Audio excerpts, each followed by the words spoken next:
Hi అండి, ఎలా ఉన్నారు? బాగున్నారా? బాగుండాలని కోరుకుంటున్నాను. నేను మీ లక్ష్మిని. ఈరోజైతే శుక్రవారం కాబట్టి ఇంట్లో అయితే జస్ట్ నార్మల్గానే దీపం అయితే పెట్టుకున్నాను అనమాట.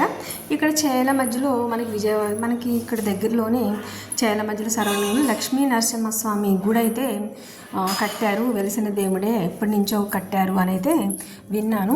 మీరు నిజంగా నమ్ముతారో లేదో నాకైతే తెలియదు, కానీ నేనైతే పూజలు జనరల్గా తక్కువే మీ అందరికీ చెప్తూనే ఉంటాను.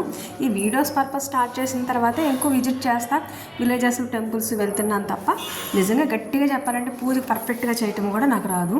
బట్ ఉన్నంతలో దండం పెట్టుకుని వదిలేస్తాను. అయితే ఈరోజే లైఫ్లో ఫస్ట్ టైం లక్ష్మీ నరసింహస్వామిని నేను దర్శించుకోవటం.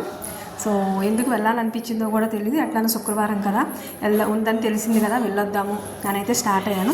నిజంగా చాలా మధ్యలో నాకైతే చాలా మంచిగా అయితే అనిపించింది. చాలా చిన్న గుడి అనమాట. అక్కడ పంతులు గారు వాళ్ళు కూడా ఎవరు ఉండరంట. పొద్దున్నే సాయంత్రం వచ్చి దీపారం అయితే పెట్టేసేసి ప్రసాదం నైవేద్యం పెట్టి వెళ్ళిపోతారు. మొక్కులు తీర్చుకునే వాళ్ళు కానీ, అనుకున్నది అయిన వాళ్ళు కానీ, ఎవరి దారిని వాళ్ళు అయితే వచ్చి అవన్నీ చేసుకుని అయితే వెళ్తూ ఉంటారంట. నాకైతే అమ్మవారిని, ఆ స్వామివారిని చూడగానే కొంత వైబ్రేషన్ అయితే వచ్చింది.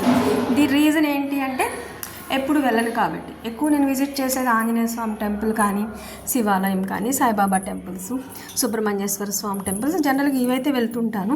లక్ష్మీ నరసింహస్వామి టెంపుల్ అనేది అసలు లైఫ్లో అసలు ఎప్పుడు వెళ్ళలేదు. ఈరోజే అదిగా ప్రశాంతమైన వాతావరణంలో ఉందేమో. నాకైతే చాలా అంటే చాలా బాగా నచ్చింది. కాకపోతే మనకి ఎక్కువసేపు టైం స్పెండ్ చేయడానికి స్కూల్లో పిల్లలు వచ్చేస్తారు కాబట్టి ఎక్కువసేపు అయితే ఉండలేకపోయాను.